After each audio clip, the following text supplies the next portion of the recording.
Live from your news leader, this is WTAJ News at 5 in high definition. Cavalry was part of my life also. A dog is taken from a family's property after police say it's being neglected, and now charges are being filed. We're going to hear from the person being charged. And as one small town celebrates a milestone, people in that town are saying it's a great chance to stroll down memory lane. We'll share their story. And the Huntingdon County Fair is well underway this week. We're going to take you there live as my colleague and friend prepares for a big competition. Good evening and thanks for watching. I'm Carolyn Donaldson. John Clay's on assignment. We'll get to him in a little bit. But first, a Galitzin family is upset after their dog was taken from their front porch while they were on vacation. The dog since passed away, and today police filed charges in the case. New at 5, our WTAJ News reporter Christian Heilman spoke with a woman about the charges. He joins us live now. Christian, who are those charges being filed against? The dog is facing animal cruelty charges tonight. Jenny Wills was watching the 15-year-old dog from Sunday, July 27th to Wednesday, July 30th. During that time, police say a concerned citizen called to report that the dog was being neglected.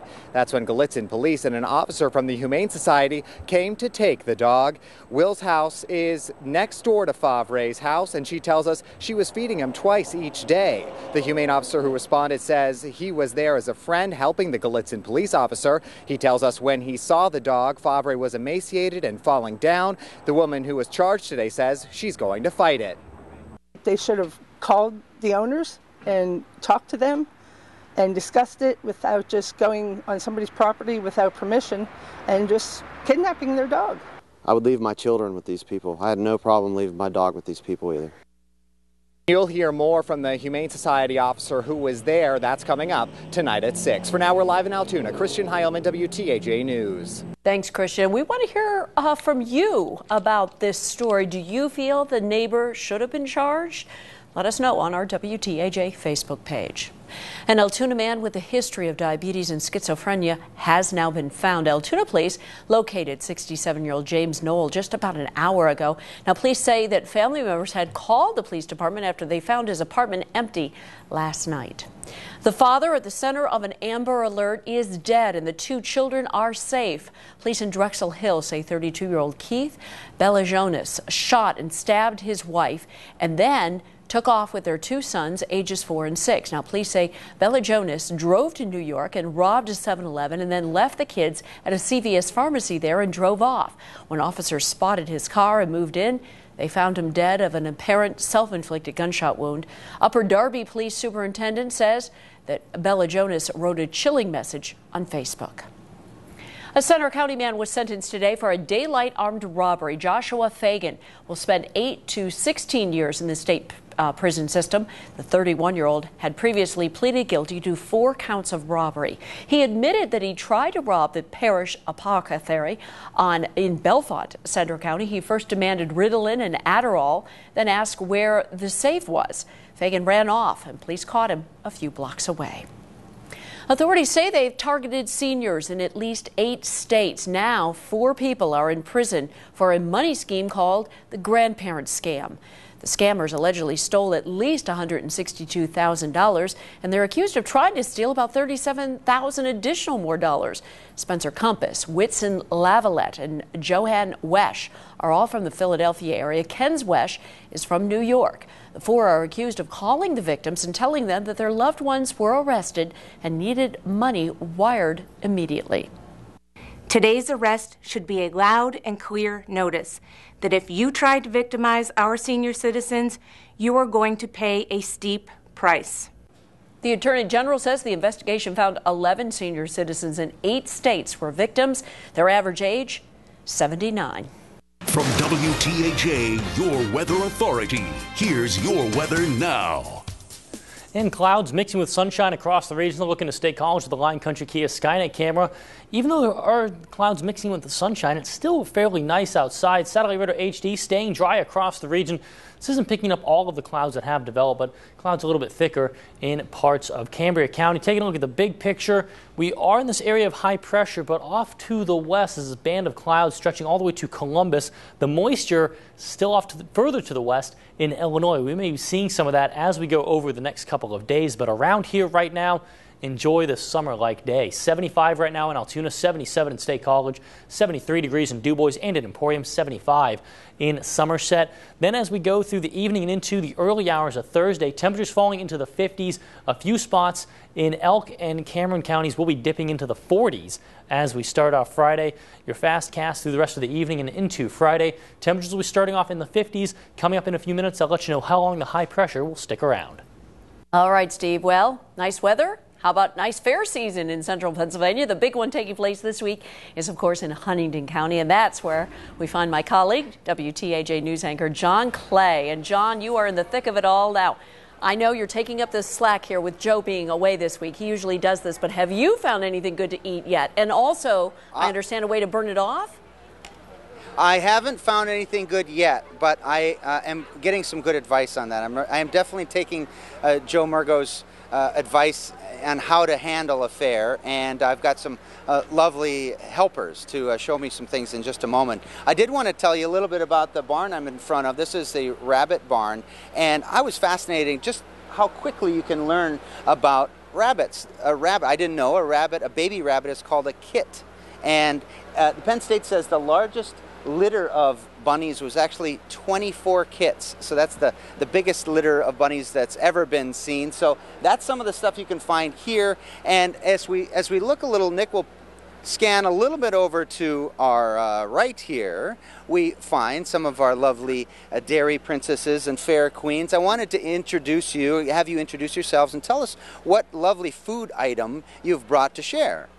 I'm Danielle Varner, and I'm the Pennsylvania Alternate Dairy Princess. I brought my favorite food, which is cheese pizza from JR's Pizza. It's great. It has a lot of cheese on it to get your non-essential nutrients in, and along with many other dairy products that you may consume this fair. We have to get that dairy plug in here. Okay, and tell us your name and what do you have? I'm Sarah Jeffers. I'm the 2014-2015 Huntington County Fair Queen, and what I brought with me today is a rainbow snow cone from Sandy and Bob's Snowball Stand. This is my most treasured food here on the Huntington County Fairgrounds, and I feel that is fitting since this year's theme is Treasure the Memories. Excellent. Good job. Okay, and how about you? I'm Emily Davis, the Huntington County Dairy Princess, and I brought moose tracks with me. And ice cream is not only a great refreshment on a hot summer day, but it also contains 9 essential nutrients to build a strong body so you can enjoy all the activities you like at the fair. That's a perfect segue. Thank you so much. Great job, ladies. Talking a little bit about what's necessary to burn off those calories.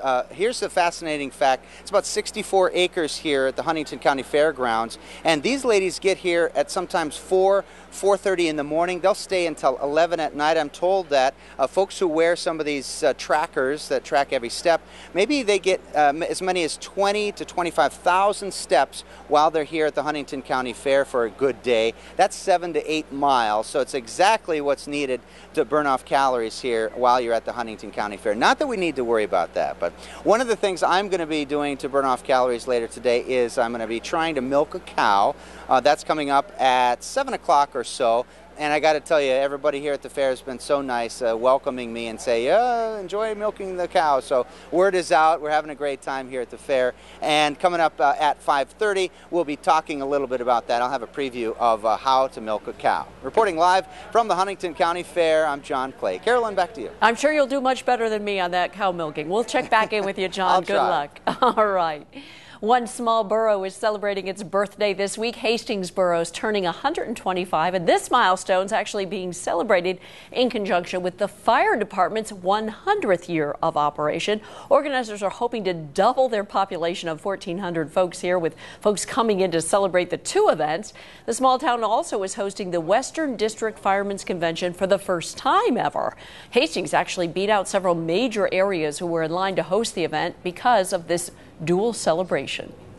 Quite competitive to get the bid for the convention among towns. You know, when you're dealing with towns like Monessen and New Kensington and that big cities and all that, a little town like Hastings, it was the anniversaries of the two events sort of stilled the bid for us. More than 400 fire departments are a part of what's called this Western District. And new tonight at 5, some people say going to conventions like this are a way to see old friends. As WTAJ News reporter Daniel Kraut tells us, it's a chance to go down memory lane. I joined the fire company in 1953, so that shows me over 60-some years. At 79 years old, age is just a number to Ronald Easley. He's been a volunteer firefighter since he was 18, and he hasn't stopped since. We were the junior firemen, and we were allowed to leave school and go down and help if we needed the help at the fire station. So we enjoyed getting out of the school when there was a fire. So that's how we got started, but I got so interested in it that I stayed with it. Easley says being a volunteer member in Hastings is like having a second family. Back here we had that family life that everybody knew everybody and everybody were real close friends. The last time Hastings had any type of convention was back in the 80s. Easley says he hopes having this will attract the next generation to think about joining their department. They're having this going on now. These younger children are going to see what these firemen do. Maybe out of those hundreds of children, if they can get 10 or 15 to become a fireman and join the fire company, that's going to be what they need. Easley can't wait to see everyone come out for the event and to also celebrate the town's 125th birthday. He says the best part about his small town hosting the double celebration, he will be able to see some old friends. This is trying everybody together, one big family. The celebration runs all weekend long, with the biggest attraction being the parade on Saturday. Reporting in Hastings-Borough, Danielle Kraut, WTAJ News. Looks like a great time. Thanks, Danielle. Lunar Lion team's working hard to get to the moon, and now they've got some new inspiration to help them get there. We'll show it to you. Gino Malkin. What number is he? 71. Wow, this 6-year-old just wants to play hockey like his favorite player, but there's no rink close to where he lives. Now some area residents are trying to change this. That's ahead. Now, your weather authority in high definition with meteorologist Steve Newton. And forecasters keeping their eye on the first of 2 hurricanes set to move over the Hawaiian Islands as we head toward the weekend. I'm going to get out of the way so you can see. Hurricane Iselle currently sustained maximum winds of 75 miles per hour. And this is going to be moving into the Big Island about 8 p.m. local time. This is 2 a.m. Eastern time. And as this moves on through, it will be weakening. This is the first of 2 hurricanes. The other one, Hurricane Julio, is further off to the east. That'll be moving in as we head toward the weekend. A little closer to home, just a mix of clouds and sunshine for us with an area of high pressure off to the northwest. I'm keeping my eye on this area of low pressure near the St. Louis area. I'm keeping my eye on the showers and storms as it'll get closer to us over the weekend. May see some raindrops as we go into Saturday and Sunday, and a much closer look at home. Altoona, Fiore Buick GMC Skynet camera, clouds mixing with the sunshine right now, and at last check, 75 degrees, west-northwesterly wind at 8 miles per hour, dew point in the 50s, so it was a bit drier than what we've been seeing the last few days. 75 in State College now, 76 in Clearfield. Johnstown right now you're checking in at 70 degrees and around 78 for you. In Bedford, winds predominantly out of the northwest between about 10 to 15 miles per hour. Winds out of the north in State College at 6 miles per hour. Clearfield winds sustained at 12, and dew points lower, which means there's not as much moisture in the atmosphere, but it also means temperatures can fall this far as we go into the early hours of Friday. Future Track HD will be in the 70s by about 7 p.m., still in the 70s across the region, but by 7 a.m. there will be a few communities, mainly in Elk and Cameron counties, maybe even parts of northern Clinton County, that will be dipping down into the 40s during the overnight hours, and temperatures low to mid-50s as we start off Friday. It is going to be a cool night. 51 degrees in Johnstown and in DuBois, 50 in Clearfield, 53 in State College, 49 for you in St. Mary's, 55 in Bedford. Then as we go through Friday, going to be starting off cool, but the sunglasses is still going to be a great idea. Even as we go into the afternoon, a few clouds going to be mixing in, mainly in the Laurel Highlands and in the southern valleys. Note, we'll be staying dry as we go through Friday. And then temperatures getting back into about where we've been the last few days. 80 in Altoona, 77 in Johnstown, 79 degrees in DuBois, 81 in Huntington and in State College, 79 for you in Emporium. Your Weather Authority 7-day forecast. A few showers here and there as we go into Saturday as that system near St. Louis passes by to our south. And I still think we'll have some showers moving in as we go into Sunday. Unfortunately, the pattern is turning unsettled as we go into the first part of next week, but temperatures will be staying pretty close to seasonal. And Carolyn, I did tease this yesterday evening. I was going to have the answer to the weather poll question. How do you think the month of August will turn out compared to normal? I gave you a lot of options across the board, and the clear winner on this one was cooler and wetter. More than half of the people who responded at wearecentralpa.com believe that the month of August is going to be kind of how July ended. Wow. Cooler and wetter, and right now wetter is kind of the trend we're going to, looking at how next week may turn out. But temperatures look like they'll be fairly close to seasonal. Okay. I will have the next poll question coming up at 6. All right, Steve. Thank you. Well, in this summertime, you perhaps can take the kids to the pool, the park. Kids can ride their bikes and play outdoor sports. But when winter hits, coming up with activities becomes a little bit harder for parents. Well, one organization in our area has formed recently to make ice skating more accessible where they live. WTAJ News reporter Leah Kirstein joins us live with more on this team's effort. Leah?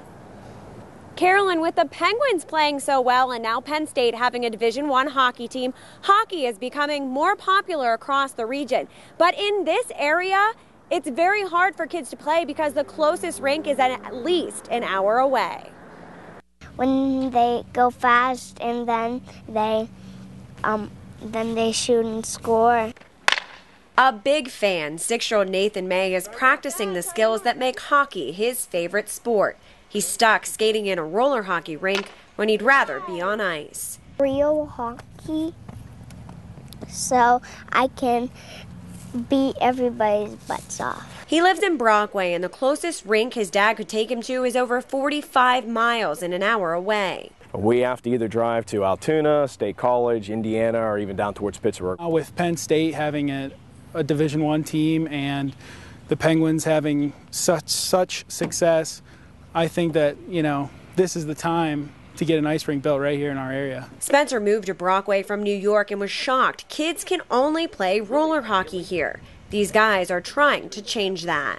We really need something for kids to do during the winter time, and hockey is it.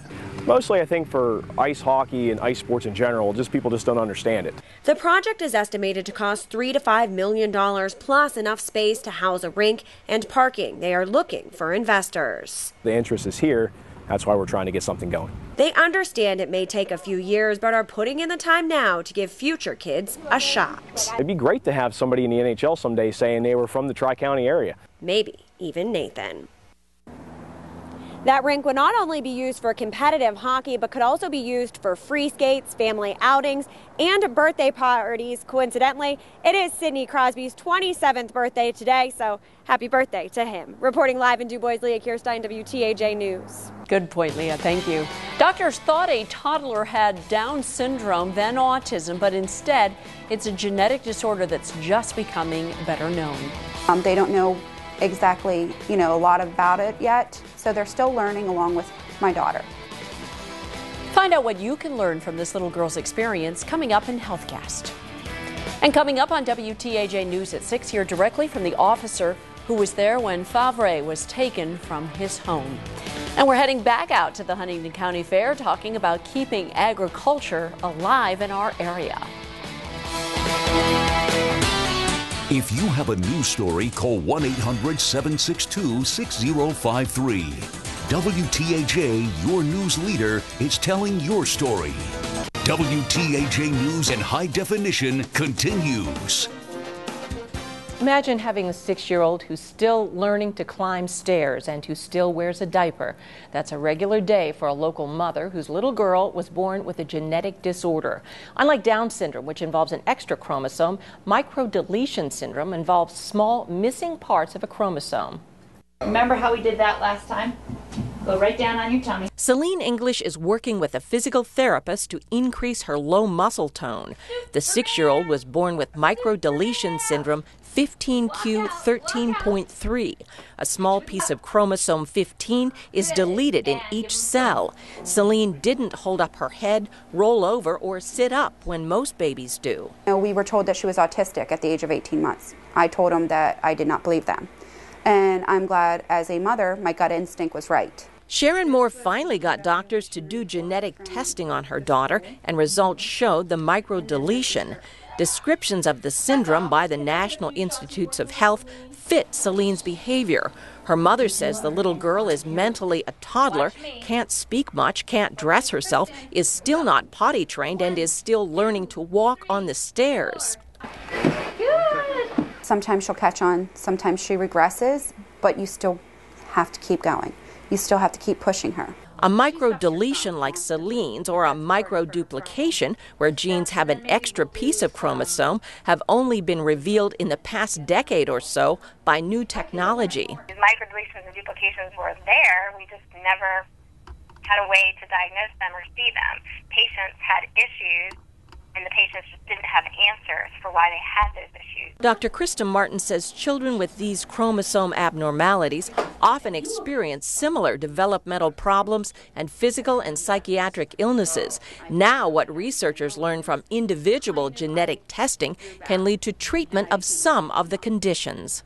We're now estimating that we could diagnose 40 to 50% of these children who have unexplained developmental disorders. They don't know exactly, a lot about it yet, so they're still learning along with my daughter. And Sharon is trying to help Celine make the best of her life. Oh, she's a cute little thing. Very sweet. Very nice. Thanks. Very interesting. Thank you, Charlotte. We couldn't just leave it there. You can't walk away. The officer who took a dog from a family's property says the dog was emaciated. We're going to hear from him later. It was a good feeling. I'm looking forward to keep on doing it. Wow, that Center County man is celebrating a major milestone. We're going to tell you about it coming up. Live from your news leader, this is WTAJ News at 5:30 in high definition. Since I had good health and had the right kind of blood, and the Lord had blessed me with all this, I want to share this. That Center County man is being recognized for his outstanding contribution to the community. Welcome back. Dick Straw lives in State College, and this week he's being recognized for a big accomplishment. WTAJ News reporter Mallory Lane's live now from State College with more on the man and what the accomplishment is. Mallory? That's right, Carolyn. Mr. Straw is making a big difference in the Center County community, one pint at a time. It is rare. It's great to have this milestone. Giving blood is something a lot of people do, some every once in a while, others more consistently. It was probably 8 or 10 years ago that I really got into donating blood. Meet Dick Straw. I was drafted into the Army in 1952. One day before we started our training, the company commander called us out and marched us up to the hospital. 340 of us, and he said, "You will give blood." It was the first experience of many to come. As of Tuesday this week, Mr. Straw has donated 16 gallons of blood to the American Red Cross. It's a good feeling. Actually, I felt a lot better in my body as well. He does it to set an example. My wife and I have always taught our children to be giving to others and helping others. And he's encouraging others to do it too. It's a critical time right now, especially that they are in dire need. Laura Merritt says it's not unusual to see a dip in donors during the summer, but it's starting to have an impact. Overall, we're down about 8%. And it represents almost 80,000 fewer donors that have come out and given us blood that we really need. Right now, O positive, O negative, A negative, and B negative are the most important blood types they need. To remember that we have patients in the hospital, even in the summer, that really need them. So we're just asking everybody to roll up their sleeve and help out. Well, the next blood drive in the Center County area will be in Bellefonte on August 15th. That's a Friday. That blood drive will benefit Josh Hardy. He's the young boy we told you about just a few months ago who's battling cancer. Live in State College, Mallory Lane, WTAJ News. Wow, what an accomplishment, Mr. Straw. Congratulations. To learn more about how and where you can donate blood, visit our website, wearecentralpa.com. From WTAJ, your weather authority, here's your weather now.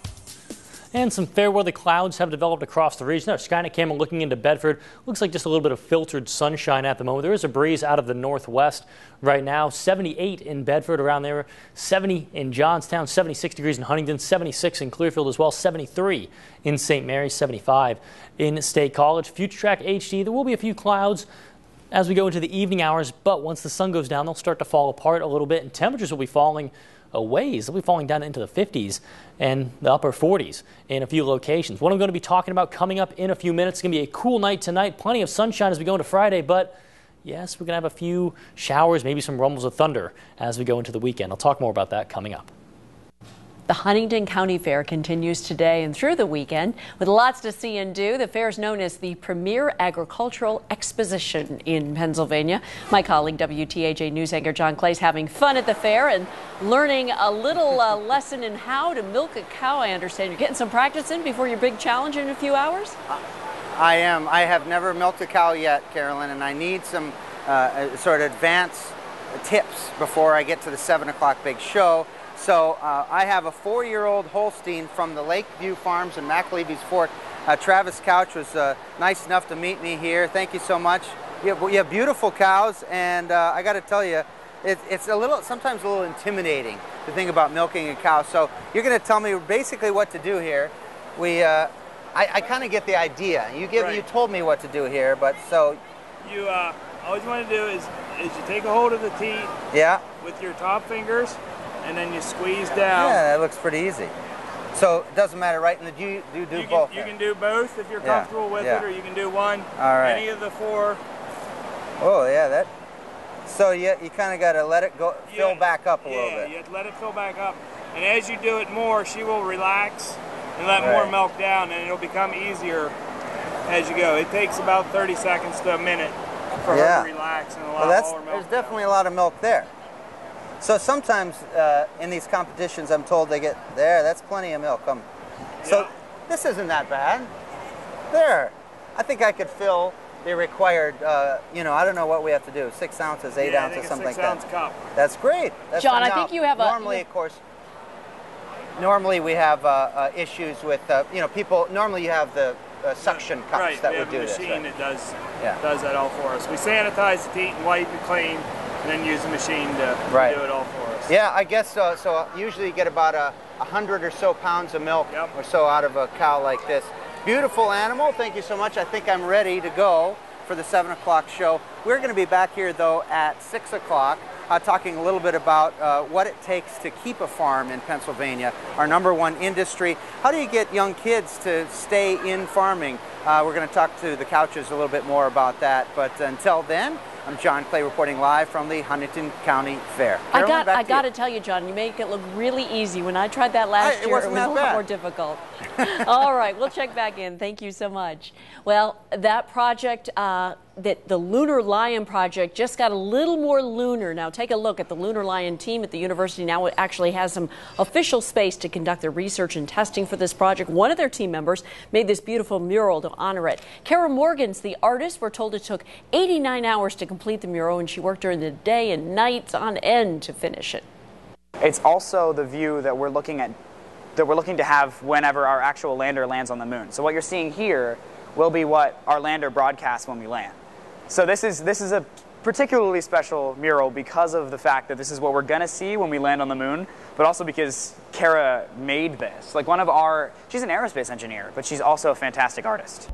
I would say students are expecting to move into this new space on campus mid-month. Congratulations. It's become one of the most serious crimes targeting the elderly nationwide. As WTAJ News reporter Ben Manning explains, if you become a victim, you're likely to lose your life savings. But there are ways to avoid that. The sheer volume of mail sent to Shireen Nutt's mother should have been a red flag. This, for example, would be maybe a day's worth of mail, maybe 2 days. One day I counted that she received 85 pieces of mail. All scams, letters supposedly from Reader's Digest and the IRS, offers of cheap jewelry as bait, all of the letters promising big prizes, including new cars.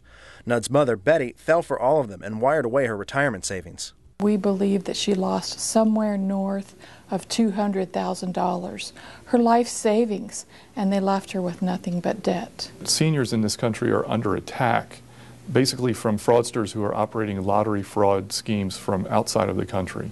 Cherie's mother is one of millions of victims of these lottery scams. You know, these criminals have no conscience. They're insidious, they're evil, and they target elderly people because they know they are vulnerable. The problem continues to grow nationwide, so postal inspectors encourage consumers to go online and check their website to help families protect elderly relatives. Postal inspectors are urging families to get involved as soon as possible. The sooner you get involved, the sooner it can be stopped. And unfortunately, these fraudsters are so ruthless and relentless that they won't stop until they've taken your senior relative's last dollar. You will be involved at some point. The question is, do you want to be involved when there's something to preserve so that you can take care of your parent, or do you want to only be involved after everything is gone? With your call for action, Ben Manning, WTAJ News. That new website from the U.S. Postal Service is www.deliveringtrust.com. The site provides tips on how families can spot signs that a loved one has fallen victim to mail fraud and some ways to stop it. Well, she lost a bag containing all of her most valuable possessions. Coming up a little bit later in the show, we'll meet little Adelia and hear her amazing story. And the Black and Gold are closing in on their first game of the preseason. See how a new plan of attack has the Steelers high on their hogs as they get ready for the Giants. Now, your weather authority in high definition with meteorologist Steve Newton. Well, clouds mixing with sunshine right now. This look from the Fjord Buick GMC Skynet camera in Altoona looking like more clouds than sunshine, but there is a little bit of blue sky right at the top of the screen. 75 degrees at last check. A breeze out of the west-northwest sustained at 8 miles per hour. 70 in Johnstown at last check. 75 for you in Indiana and also in Somerset. 76 in Clearfield. 73 in DuBois and in St. Mary's. Winds predominantly out of the northwest and west-northwest between about 7 to 12 miles per hour in the Laurel Highlands and also in the northern tier. State College dealing with a northerly breeze sustained at 6 miles per hour in the northern valley. Satellite radar HD, there have been a few clouds moving on through. Also had a couple of showers moving through Clinton County and also extreme eastern Center County as that moved on through. What I'm keeping my eye on is this next system that's churning away near St. Louis, making its way through Illinois. That'll be arriving later this weekend, but we have this area of high pressure. That's going to be sticking around and moving closer to us as we head in toward Friday, but it will continue moving off as we head into the weekend. So we have at least one more day of absolutely beautiful weather to deal with. Future Track HD by 7 p.m. Temperatures still going to be in the low to mid 70s across the region, but as we start off Friday, it's going to be a cool night ahead. If you want to do any stargazing, this is going to be a night to do it. May even be able to see some of the Perseids. You have to look to the northeast to do that. 50 in Clearfield during the overnight hours, 51 in Johnstown, 55 in Huntington, 49 starting off Friday in St. Mary's. Then as we go through Friday itself, sunshine. There will be some clouds mixing in, mainly for the Laurel Highlands and southern valleys. Further to the north, it looks like you'll have plenty of sunshine throughout the day. And even as we go into the evening, the clouds will be lingering, but we're going to be staying dry at least for Friday. In the valley spots, temperatures in the low 80s, 82 in Breezewood, 80 in Altoona, 81 in Huntington, and for you in State College. In the Laurel Highlands, temperatures staying in the upper 70s, 78 in Somerset, 79 in Indiana, 77 degrees for you in Evansburg, and looking a little further to the north, upper 70s to around 80 degrees. Clearfield, 80 for you, 78 in Punxsutawney, 78 in Brookville, 79 for you in DuBois. Your Weather Authority 7-day forecast Saturday. There will be a few stray showers, mainly along and to the south of Route 22. Further to the north, it looks like just a mix of clouds and sunshine for you as we go into the weekend. We cool off a little bit Sunday as showers, maybe some rumbles of thunder returning to the region. We're going to be staying unsettled. Once we get into next week, looking Monday and Tuesday, more clouds than sunshine, maybe even hearing a few rumbles of thunder as we go through the first part of next week as well. Wow. All right. Thanks, Steve. Mm-hmm. Now, WTAJ Sports with Jacob Cowker. Well, good evening, folks. The second chapter of the Steelers preseason is ready to be opened. With 2 weeks of training camp practices under the belts, the Black and Gold will now travel to New York to face the Giants this weekend. Head coach Mike Tomlin today saying all of Steeler Nation is excited for that next step. One unit to keep an eye on Saturday for the Steelers is the offensive line. Pittsburgh's blockers this year are trying something a little different. New line coach Mike Munchak has put in a multiple scheme attack. That means sometimes the Steelers will use some zone approaches. Other situations will see man power blocking. And so far in practice, the group is seeing the changes pay off. Yeah, heck yeah. We're not locked into one single play, and I think the defensive guys at practice even notice it, man. We're doing different things, and I think it's going to help us out tremendously. Well, you can watch the Steelers' first action of the preseason right here on WTAJ Saturday evening. The Fiore Buick GMC Steelers pregame show starting things off at 7 o'clock. Inside Nittany Nation, the first week of fall training camp rolls on in Happy Valley. James Franklin and the Nittany Lions are expected to use a three-headed approach at running back this year. The de facto leader of the bunch is senior Bill Belton, who has become one of Penn State's most versatile weapons in his time in State College. We'll hear from Belton on how adversity on and off the field has him set for the upcoming season. Elsewhere, a week after settling a landmark concussion lawsuit, the NCAA today has voted to give more autonomy to its 5 richest conferences. The group, including the Big Ten, ACC, SEC, Pac-12, and Big 12, will get the power to raise the value of scholarships, improve health insurance, allow players to consult with agents, and more than that as well. The new plan must now pass through a 60-day comment period. For even more Penn State-specific college headlines, we're online 24 hours a day at yournittnynation.com. Thanks, Jacob. Scientists identify another gene mutation that's linked to breast cancer. We'll tell you how it affects a woman's risk of that disease coming up in Health Headlines. A little girl's Hello Kitty bag goes missing on this stretch of 6th Avenue. We'll have her story coming up tonight on WTAJ News. Window World is a proud sponsor of WTAJ News. WTAJ News in high definition continues. The power of social media. It's been used for a number of things, and on Wednesday, the Altoona Police Department used it for something they don't normally use it for, helping reunite a young girl with her prized bag containing lots of her possessions. Casey Cantz reports. I'll give it a kiss, yeah. 3-year-old Adelia Webster is happy once again. Look at that. Tiger. A tiger. Everything that makes little Adelia smile is in her Hello Kitty bag. It was thought to be lost forever. You see, the Websters were moving and had the bag on the bed of their pickup truck. It fell out along a stretch of 6th Avenue in Altoona. We were all looking back at the trailer, making sure nothing fell out. Well, it fell out of the back of the bed. We seen it fall out, but by that time we just had to keep going. And we said we'd come back and get it. But when they did, the bag was gone. That's when the power of social media comes in. The news of the missing bag traveled fast, eventually catching the ear of Sergeant Brian Freewalt of the Altoona Police Department. The initial message came in at about 5 o'clock with the request to post it on our page because of our huge following and our success rate. I thought about it for a while because we've never posted found property or lost property before. We ultimately identified the child owner at 6:30. Some 82 minutes to be exact, and Adelia was back reunited with her precious cargo inside of her favorite Hello Kitty bag. Her dad, Greg, said it would have been difficult for his daughter to get by without it. I'm really happy because, honestly, to get her to go to sleep at night, she has to have all of her animals. She puts them up just the way she likes them. When I was able to reunite that little girl with her bag, it made my heart smile. It really did. Now, the person who found Adelia's bag wishes to remain anonymous, but because of his decision to stop and grab the Hello Kitty bag, a little girl is happy once again. In Altoona, Casey Cantz, WTAJ News. Wow, that's wonderful. And just how powerful was that initial Facebook post? Well, Sergeant Freewalt says in the short time that it was up, it had close to 700 shares and reached close to 70,000 people. The animal was obviously in distress. It was falling down. It could not bark. Ahead on WTAJ News at 6, we'll hear from the humane officer who says he had to remove a dog from a family's property.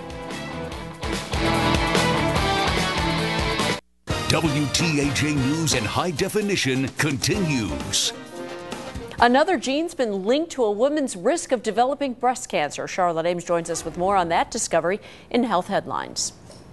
New research shows a gene related to one of the 2 known breast cancer genes also increases the risk of breast cancer. Researchers found women under 40 with a mutated PALB2 gene were 8 to 9 times more likely to develop breast cancer as other women the same age. The risk in older women was 5 to 8 times higher.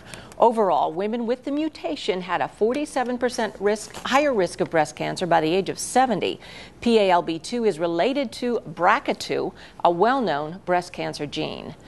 Pitt researchers say older adults with major depression are twice as likely to develop dementia as those who've never had a mood disorder.